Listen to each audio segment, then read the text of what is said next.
여러분, 오늘 말씀의 제목은 복음에 대한 인간의 책임이라는 제목으로 하나님 말씀 함께 나누도록 하겠습니다. 복음은 복된 소식이죠. 복음은 듣기에 좋은 소식. 우리에게 여러 가지 복음이 있고 기쁜 소식이 있을 것입니다. 성도 여러분에게 오늘 하루 정말 기쁜 복음의 소식들은 무엇이겠습니까? 아니면 한 달 내로 정말 기쁜 소식은 무엇일까요? 자녀가 수학능력 평가 시험을 잘 보거나 좋은 직장에 들어가거나 또는 여러분의 원하던 그 아파트가 당첨이 되거나 또는 복권이 당첨되거나 아니면 하고 싶은 어떤 일들이나 자동차를 사거나 모두 다 복된 소식입니다. 그렇습니다. 하지만 우리의 삶이 짧은 것을 볼 때 우리의 인생에 있어서 죽음의 문제를 해결하고 그 죽음의 문제를 뛰어넘게 만들어주시는 하나님의 관점에서 볼 때 우리 인간에게 가장 복된 소식은 새로운 생명을 얻는 것입니다. 그래서 복음은 바로 예수 그리스도이십니다. 그게 바로 우리의 인생의 가장 큰 복된 소식인 줄로 믿습니다. 우리는 그래서 복된 소식을 전하는 것이죠. 근데 오늘 말씀해 보면 복음에 대한 인간의 책임이에요. 그러면 복된 소식에 대한 사람의 책임은 무엇일까요? 그것을 믿어야 한다는 거예요. 우리의 책임은 그 복된 소식을 믿는 것입니다. 근데 오늘 말씀에는 믿음을 두 가지로 요약하고 있는데 첫 번째는 그분이 나의 주님이 되셔야 된다는 거예요. 사랑하는 성도 여러분, 그분은 여러분의 주인이십니까? 그러면 여러분은 종으로 살고 있나요? 그게 이제 퀘스천인 거예요. 우리는 정말 주님을 주인으로 모시고 있는가? 또 한 가지는 여러분 부활을 믿느냐는 거예요. 예수님이 다시 살아나신 사실을 다시 한번 여기서 얘기하고 있습니다. 믿느냐는 거예요. 바울이 왜 이 얘기를 로마서 10장에 하고 있을까요? 로마에 있는 교회를 생각하며 앞으로 로마에 가고 싶은데 그 로마 교회에서 신앙생활을 하고 있는 여러분들이 고민할 내용들을 미리 전해준 거예요. 바울은 이 로마서를 고린도에서 씁니다. 근데 고린도 전서와 후서를 쓴 다음에 이제 고린도에 와서 그동안에 우리 모든 성도님들이 그토록 고민하고 갈등했던 내용들을 종합해 보니까 믿음으로 구원을 얻는다는 것, 여기에 관해서 헷갈리는 거예요. 율법이 아니라 믿음이다. 또 바울이 다녀갔던 교회마다 이제 믿음이 뜨거워지는 것은 좋은데 예수님이 도대체 언제 오시는 것인지에 대한 재림에 대한 헷갈리는 마음들도 있었어요. 그래서 재림에 관하여서도 또 부활의 사건들을 믿지 못하는 사람들이 부활 신앙이 없으니까 소망이 없는 거예요. 예수님이 다시 오실 것이라는 부활하셔서 다스리고 통치하시고 다시 오실 것이라는 소망이 없으니까 지금 삶이 흐트러지는 거예요. 그래서 로마서에서는 3개월 동안 바울이 고린도에 머물러서 이제 그동안 소아시아 지방과 고린도 지역의 많은 교회들, 데살로니가 교회, 고린도 교회들을 돌아보면서 이것이 믿음의 중요한 요소구나. 그래서 로마에 있는 성도들에게 이 두 가지가 중요하다고 지금 이야기하는 것입니다. 여러분의 믿음에 예수님이 정말 주인이 되고 계십니까? 라고 묻고 있고 여러분은 부활을 믿고 있습니까? 라고 하는 것입니다. 그런데 9장, 10장, 11장은 특별하게 유대인들을 향하여 마음 아파하는 바울의 마음이 잘 드러나 있는 장이에요. 우리 1절 말씀 함께 읽어보도록 하겠습니다. 시작. 형제들이여 내 마음의 소원과 하나님께 기도하는 것은 그들이 구원을 받는 것입니다. 유대인들에게 로마 교회는 유대인들은 소수였고 이방인들이 많은 교회였어요. 그런데 이 유대인들은 하나님의 선택받은 민족임을 이방인도 알았고 유대인 본인들도 알았는데 이분들이 율법으로만 구원을 받는다고 아직도 생각하고 있으니까 여기에 대해 속이 상하다는 것입니다. 그래서 내가 그들을 위해 기도하는 것은 그들이 구원받기를 간절히 기도하고 있습니다. 여러분, 그들이 왜 구원을 못 받을까요? 바로 불순종 때문입니다. 여러분, 죄의 아주 근본적인 근원은 불순종이죠. 유대인들은 하나님의 아들이신 예수님을 어떻게 했나요? 거부했습니다. 내가 다 좋습니다. 하나님에 대한 열정도 있고 열의도 있고 다 좋은데 예수는 아니다. 율법이 아직도 중요한 거예요. 성경은 이것을 불순종이라고 말씀하고 있습니다. 하나님의 말씀을 듣지 않는 것, 이게 바로 불순종이잖아요. 순종은 뭔가요? 하나님의 말씀을 듣는 것, 아코어라고 해서 말씀을 잘 듣는 것이 순종인데 듣지 않으면 순종할 수가 없어요. 그래서 흘려듣는 것을 불순종이라고 성경은 말씀합니다. 자신을 의지하는 죄로 바뀌어요. 불순종은 그냥 순종하지 않는 것으로 끝나지 않고 자기 자신만을 의지하는 강력한 의지로 바꾸게 되고, 그리고 사람의 종교성 때문에 결국에는 거기에다 하나님 아닌 다른 우상을 떡하니 세워놓게 되어 있다는 것입니다. 이것이 이스라엘이 반복했던 역사예요. 금송아지를 세워놓든 아니면 다른 신상을 세워놓든, 아무튼 나를 위해, 나의 의를 위해 신앙생활을 하다가 결국에는 하나님 아닌 우상을 내 앞에 갖다 놓게 되는 것이죠. 그래서 바울은 2절 3절에 이렇게 이야기합니다. 함께 읽어볼까요? 시작. 내가 그들에 대해 증언을 합니다. 지식을 따르는 것이 아닙니다. 3절. 그들은 하나님의 자기의 의를 세우려 애쓰면서 하나님의 의에 복종하지 않았습니다. 아멘. 그들이 하나님의 열심이 있어요, 없어요? 있습니다. 하나님의 열심이 우리 가운데도 넘쳐나요. 그런데 뭐가 문제일까요? 하나님에 대해 열정과 열의가 있지만 지식을 따른 것이 아니다. 즉 여기에는 생략된 말이 있는데 영적인 지식을 따르는 것이 아니다. 즉 영적인 지식은 예수 그리스도인 줄로 믿습니다. 그게 하나님의 의고 그게 바로 예수 그리스도를 따르지 않는 실수를 한 거예요. 그래서 3절에 보면 하나님의 의를 따르지 않고 자기 자신의 의를 추구하게 되는 것이죠.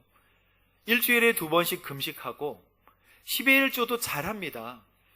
그리고 사람들이 보이도록 멋지게 입고 차리고 하나님 앞에 열정적으로 기도해요.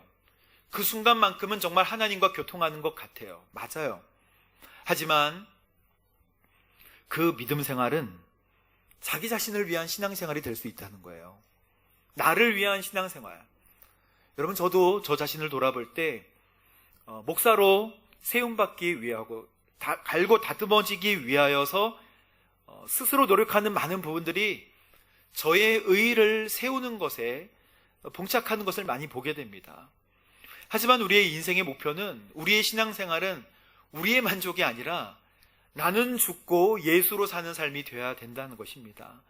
나는 죽고 내 이름은 죽고 물속에 잠기며 예수 그리스도로 말미암아 사는 삶, 한마디로 덤으로 사는 인생이죠. 주님으로 사는 인생, 하나님을 위해 사는 신앙생활로 바뀌어야 된다는 것입니다. 하나님의 의라고 하는 것은 예수님을 거부하지 않고 예수 향기가 드러내게 사는 삶입니다. 그래서 4절에 보십시오. 그리스도는 믿는 모든 사람들이 의에 이르게 하기 위해 율법의 마침이 되셨다. 여러분, 율법의 마침이라고 하는 텔로스라는 원어는요, 전환점이 되었다 또는 목표가 완성되었다라는 뜻이에요. 그래서 율법의 뭐가 되었다? 완성이 되고 마침이 되셨다라고 하는 뜻입니다. 누가 율법을 완성하셨나요? 예수님이. 여러분, 율법은 613가지가 넘어요. 그래서 마태, 마가, 누가, 창세기, 출애굽기, 레위기, 민수기, 신명기, 이 모세 오경에 하라, 하지 마라, 물론 하지 말라는 게 더 많습니다. 이 가지수를 세어보면 613가지나 되고 하지 말라는 게 365가지나 돼요. 그래서 이 모든 것들을 우리는 다 지킬 수가 없습니다. 그러면 한두 가지 안 지켜도 되지 않을까요? 열심히 다 지켰으니까 한두 가지는 괜찮지 않을까요, 주님? 야고보서 2장 10절 말씀을 함께 보십시오. 누구든지 율법 전체를 지키다가 어느 하나를 범하면 율법 전체를 범하는 셈이 되기 때문입니다 라고 기록이 되어 있습니다. 율법을 다 지키다가 어느 하나를 지키지 않으면 율법 전체를 지키지 않게 된다는 거예요. 그러므로 예수님이 율법의 완성이 되셨다는 것은 행위로가 아니라 은혜로 구원을 받는다는 뜻입니다. 할렐루야. 우리는 은혜로 구원받은 줄로 믿습니다. 우리의 행동이 중요하지 않다는 뜻이 아니에요. 우리의 행동으로는 우리가 의롭게 될 수 없다는 뜻입니다. 선한 행동으로 우리가 의로워지는 게 아니에요. 뭘로 우리가 덮어지고 의로워지나요? 예수님이 우리의 죄를 위하여 십자가에 달려 죽으신 그 죽으심을 믿을 때, 하나님의 사랑이 그토록 큰 것을 알 때, 우리가 은혜 안에 잠길 때에 우리는 하나님으로부터 너는 의롭다라고 칭의함을 받게 되는 것입니다.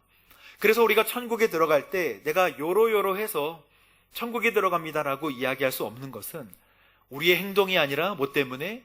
예수님의 죽으심 때문에. 그래서 그냥 의롭다 칭함을 얻는 그 은혜로 천국에 들어가게 되는 줄로 믿습니다.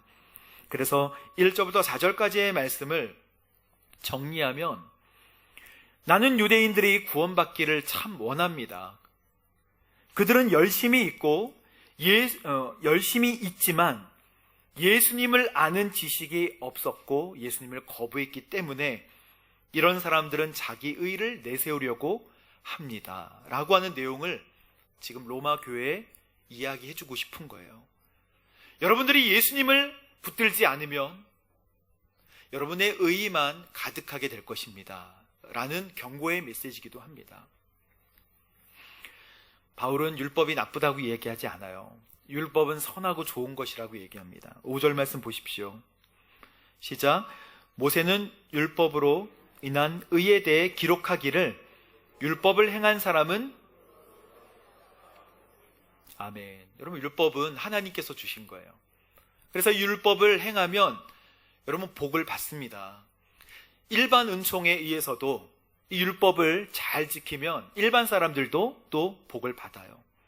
그러나 이것을 다 지킬 수 없기 때문에 이제 예를 들어서 이렇게 얘기하는 것입니다. 6절 말씀과 7절 말씀은 우리의 구원이 노력으로 되지 않는다라는 것을 그대로 보여주고 있어요. 함께 읽어볼까요? 6절 말씀 시작. 그러나 믿음으로 인한 의는 이렇게 말합니다. 너는 속으로 누가 하늘로 올라가겠느냐 하지 말라. 이것은 그리스도를 모셔 내리는 것. 7절. 혹은 누가 지옥에 내려가겠느냐 하지도 말라. 이것은 그리스도를 죽은 자 가운데서 모셔 올리려는 것입니다. 즉 우리가 하늘로 올라가서 주님을 내려오게 하거나 하늘로 올라가는 것도 힘들잖아요. 그런 노력으로 구원받을 수 있는 것이 아니라고 지금 이야기하고 있고요. 우리가 지옥에 갈 수도 없지만 지옥으로 내려가서 예수님을 올리려고 하는 이런 모든 수고들 있잖아요. 그런 노력들이 필요가 없고 뭐만 필요하다? 예수 그리스도를 믿는 믿음만 필요하다라고 하는 것입니다. 그래서 오늘 이 말씀을 어려운 말씀으로 해석하지 않고 쉬운 말씀으로 해석합니다. 너는 속으로 누가 하늘로 올라가겠느냐라고 하지 마라. 의로운 믿음을 의인화시켜서 너는 하늘로 올라가려고 노력하지 마라. 지옥으로 내려가려고 노력하지 마라. 그것은 쉬운 것이다 라고 우리에게 오늘 말씀하시는 것이죠. 여러분, 어떤 교회에 어떤 목사님이 설교 제목을 이제 인쇄소 사장님께 줄 때 여호와는 나의 목자시니 라는 제목을 줬어요. 그런데 인쇄소 사장님이 물어봅니다. 목사님, 이 제목으로 다 끝입니까? 목사님이 그래요. 그것으로 충분합니다. 이렇게 얘기했어요. 그래서 인쇄소 사장님이 이제 주보를 잘 만들어서 다음날 이제 주보가 쫙 뿌려지고 목사님이 설교를 탁 하려고 하는데 말씀의 제목은 하고 읽어보니까 여호와는 나의 목자시니 그것으로 충분합니다. 이렇게 써져 있는 거예요. 그래서 목사님이 이거를 보고 오늘의 제목은 여호와는 나의 목자시니 그것으로 충분합니다 라고 했는데 이 말씀에 감동을 받은 거예요. 여호와는 나의 목자시니 그것으로 충분합니다 하면서 본인이 말씀을 전하기도 전에 그렇지, 여호와는 나의 목자시지, 그것으로 충분하지. 그래서 울먹울먹 했다는 거예요. 그러니까 모든 성도님들이 여호와는 나의 목자시니 그것으로 충분하다 라는 말에 은혜를 받았다고 합니다. 여러분, 사람이 구원받기 위해, 그리고 멋진 그리스도인이라고 인정받기 위해서 하는 여러 가지 것들이 있잖아요. 그 모든 것들은 예수님을 사랑해서 하나님이 우리에게 구원을 베푸셨기 때문에 너무 감사해서 플러스 알파 하는 것이지 그것으로 구원받는 것이 아니죠. 새벽기도, 철야기도, 그리고 주일날 드리는 모든 기도, 예배, 순예배, 우리가 듣는 모든 성경 공부, 이런 모든 것들이 우리를 완전하게 하는 것이 아니고 예수님의 은혜 안에 거하게 되기를 주님의 이름으로 축복합니다. 주님은 우리의 주인이십니다. 그렇죠? 근데 이 모든 것들이 어려운 것이 아니라고 분명하게 오늘 말씀하고 있습니다. 하나님의 말씀과 구원의 메시지는 어려운 게 아니고 우리 입에 그냥 넣어지는 것이고 우리 마음속에 그냥 새겨지는 것이래요. 오늘 말씀에 나와 있습니다. 8절 말씀 함께 읽어볼까요? 시작. 그러면 그것은 무엇을 말합니까? 말씀이 내 가까이 있으니 내 마음속에 있다라고 했으니 이것은 우리가 전파하는 뭐라고요? 믿음의 말씀입니다. 그러니까 믿음의 말씀이 우리의 입에 있고 우리의 마음에 있다는 거예요. 여러분, 이 말씀은 신명기 말씀이에요.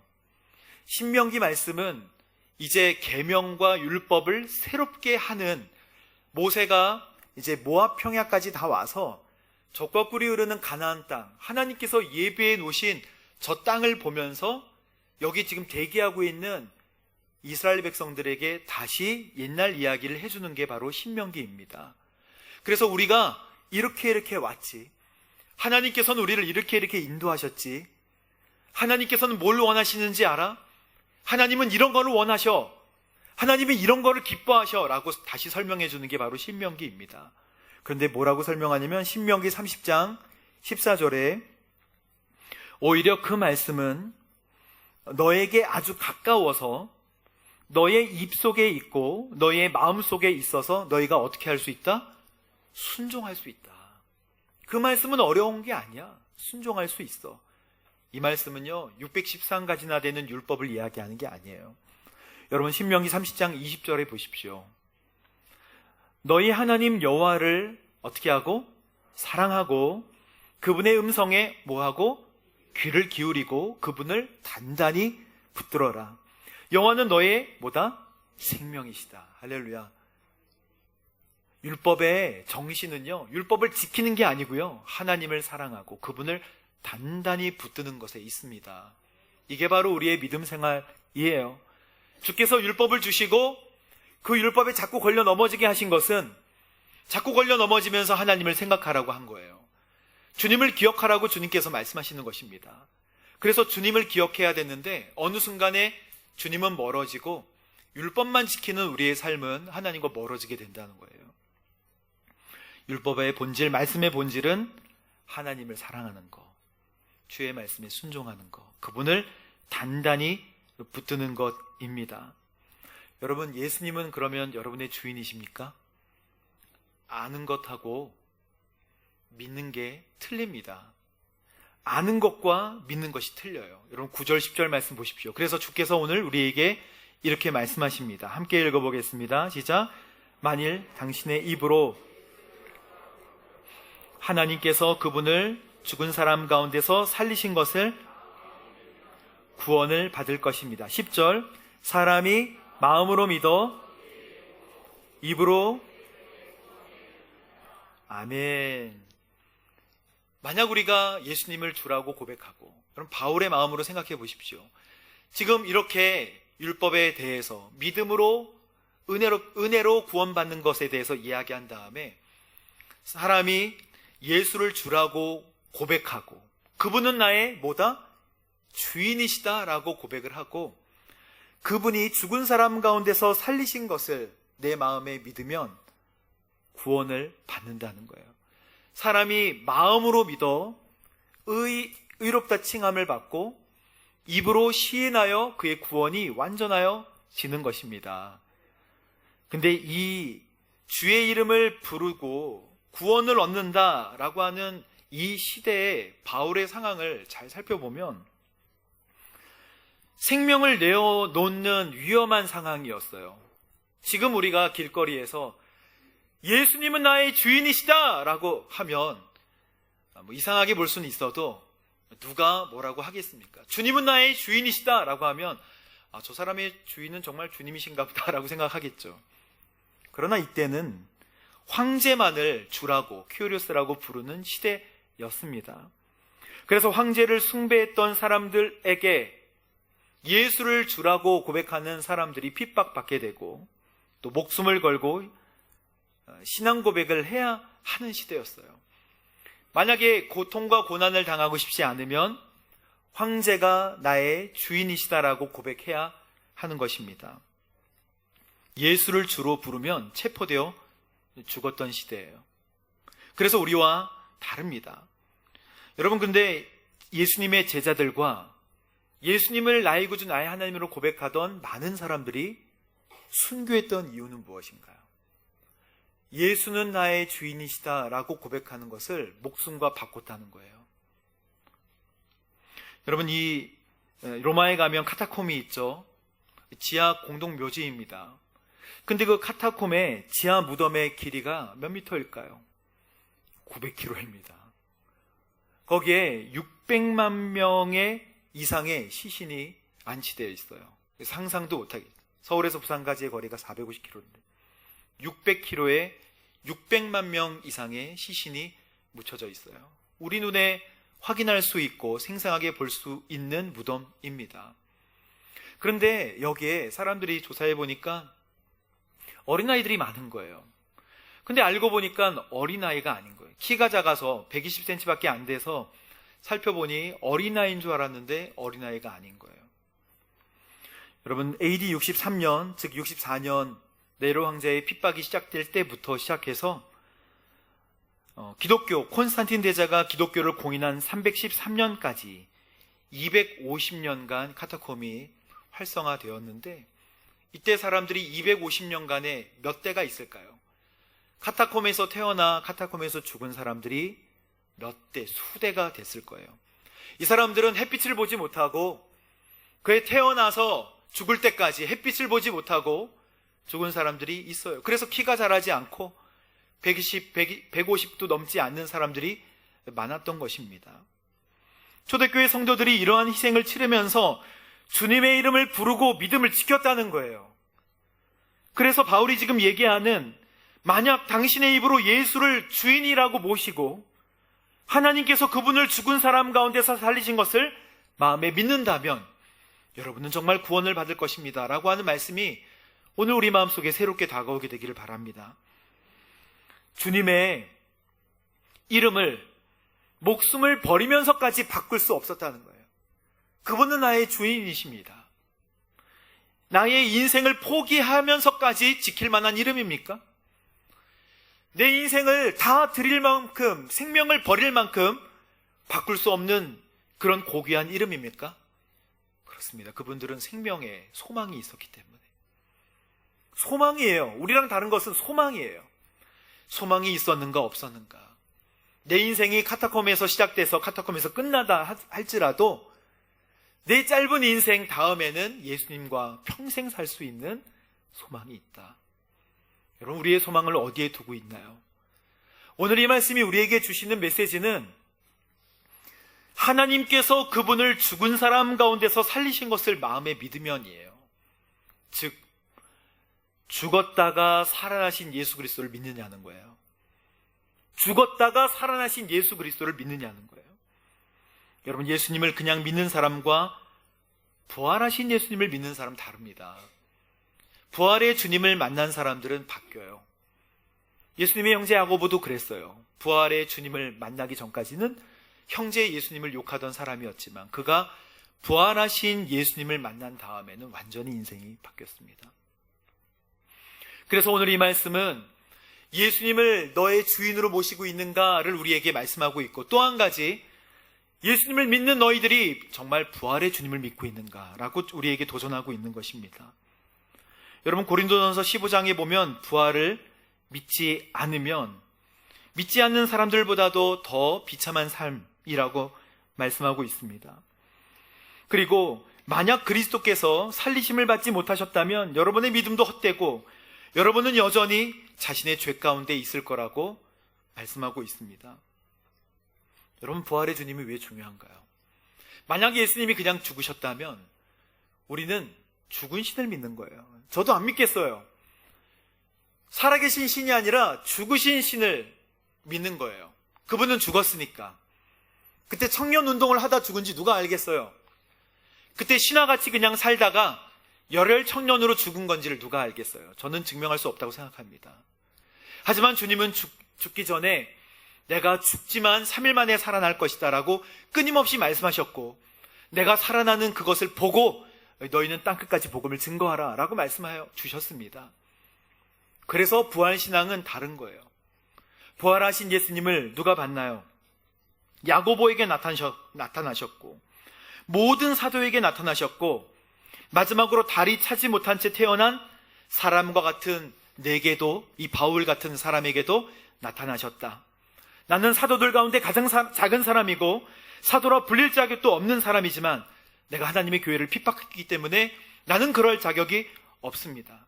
그러나 오늘 내가 나된 것은 하나님의 은혜로 된 것이고, 내게 주신 그분의 은혜가 헛되지 않게 어느 사도보다도 더 많이 수고하는 나의 모습을 보십시오 라고 사도 바울은 저희들에게 이야기하고 있는 것입니다. 만약 죽은 사람의 부활이 없다면 우리의 믿음은 헛된 거예요. 예수님은 분명히 말씀하셨습니다. 잠자는 자들의 첫 열매, 이제 그리스도께서 죽은 사람 가운데서 다시 살아나셔서 잠자는 자들, 모든 죽은 사람들의 첫 열매가 되어주신 것은 이제 우리도 다시 그 모습과 같이 살아날 거야 라고 하신 소망을 주신 거예요. 여러분, 우리에게 소망이 있습니다. 그래서 모든 권력과 권세, 권능을 멸하시고 그 나라를 하나님 아버지께 바칠 때가 반드시 오게 될 줄로 믿습니다. 오늘 예수를 주라고 고백하는가? 예수님은 정말 우리의 주인이신가라고 고백하는가? 그리고 그 주인이 부활하신 주님인가? 여러분, 부활의 예수님을 만나면 제자들 다 바뀌었잖아요. 고민하고 갈등하고 예수님이 죽으신 것을 슬퍼하던 제자들이 문을 꼭꼭 닫고 있을 때 주님이 벽 사이를 뚫고 들어오셔서 손과 옆구리를 보여주시면서 평안하라, 평안할지어다 말씀하시고 부활하신 예수님에 대해 보여주셨어요. 500여 형제에게도 보여주셨고 12사도에게도 다 보여주셨습니다. 그래서 목숨을 바칠 수 있었던 거예요. 진짜니까. 그 전까지는 가짜였지만 부활하신 예수님을 보면 진짜가 되는 거예요. 여러분, 우리 가운데 부활에 대해, 부활신앙이 뭐가 중요한가? 예수님 잘 믿으면 되지. 결정적인 순간에 바뀝니다. 결정적인 순간에 부활의 주님을 만난 사람은 부활로 뚫고 들어갈 수 있어요. 하지만 부활의 주님이 없는 사람은 소망을 가질 수 없어요. 내가 죽었다가 다시 살아날 것에 대해서 확신할 수 없기 때문에. 사랑하는 성도 여러분, 오늘 우리 주님께서, 하나님께서 그분을 죽은 사람 가운데서 살리신 것을 내 마음에 믿으면 구원을 얻을 것이다. 이 말씀이 여러분의 말씀 되기를 주님의 이름으로 축복합니다. 여러분, 이민아 목사님이라고 이어령 장관의, 지금 다 돌아가셨지만 따님 알잖아요. 김한길 국회의원의 아내였고, 또 미국의 법대를 나와서 LA에서 검사 생활을 했습니다. 이혼했고요. 첫 아들이 사망했어요. 본인은 암에 걸렸어요. 여러분, 암 하나만 와도 우리의 모든 삶이 바뀌잖아요. 그래서 슬퍼하다가 예수님을 영접하게 됩니다. 예수님을 믿게 돼요. 고난 속에서. 그래서 10년 동안 신앙생활을 하면서 제자훈련, 1:1 양육, 그리고 성경 통독 여러 가지를 다 섭렵해요. 무술 섭렵하듯이 섭렵하고 마음의 회복을 얻습니다. 그러나 공부는 하고 예수님에 대해 알았지만 정작 예수님을 나의 주인으로 모시지는 못했던 거예요. 종교 생활을 했다고 고백했습니다. 그래서 2002년 6월 25일 2002년 월드컵 있을 그 6월 25일 날 바로 로마서 10장 9절과 10절 말씀으로 예수님을 나의 구주 나의 하나님으로 완전히 다시 한번 고백하게 됩니다. 예수를 주라고 고백하고, 주님은 나의 정말 주인이시구나, 그리고 부활의 주님이시구나. 그리고 나서 2011년, 그때부터 정말 10년 동안 수많은 단체로부터 초청받기 시작하고 예수님에 대해, 부활의 주님에 대해 담대하게 전하는 삶을 살고요. 2011년 8월에 위암 선고를 다시 받고 그 다음 해에 숨을 거두게 됩니다. 53세의 나이로 천국에 가죠. 빨리 죽는 것이 불행이 아니에요. 내가 내 인생의 주인이 되어서 나 자신만을 살다가 죽는 것이 불행이에요. 단 한 명도 전도하지 못한 채 죽는 것이 불행한 것입니다. 우리는 이 세상만을 위해 창조된 사람들이 아니에요. 반드시 다음 생애가 있습니다. 여러분, 창조받을 때 100년짜리로 창조받으셨나요? 80년, 70년, 60년 다 수명이 다르시겠지만 죽는 것은 확실하죠. 그러나 우리는 100년짜리 인생이 아니에요. 하나님 우리를 영원토록 살도록 만들어 주셨습니다. 육신은 그거밖에 안 되지만 영혼은 영원하다고요. 그래서 영원히 살도록 만들어졌으면 무엇을 소망해야 될지가 분명하잖아요. 예수님을 주인으로 모시고 영원히 사시게 되기를 주님의 이름으로 축복합니다. 앞으로 영원의 시간 동안 주님을 모시고 살아야 되는 거예요. 그래서 우리의 소망은 예수 그리스도, 부활하신 예수님이 되시기를 주님의 이름으로 축복합니다. 13절 마지막 말씀 읽고 함께 기도하겠습니다. 주의 이름을 부르는 사람은 누구든지 구원을 받을 것이다. 할렐루야. 함께 기도하겠습니다. 아버지 하나님, 복음에 대해 우리의 책임, 예수님을 우리의 주인으로 모시게 하시고 부활의 주님을 믿게 하여 주옵소서. 복음에 대해 하나님 흐트러지지 않고 주님 오시는 그날까지 주의 복음을 열심히 증거하는 거룩한 저희들 될 수 있도록 인도하여 주옵소서. 예수님의 이름으로 기도합니다. 아멘.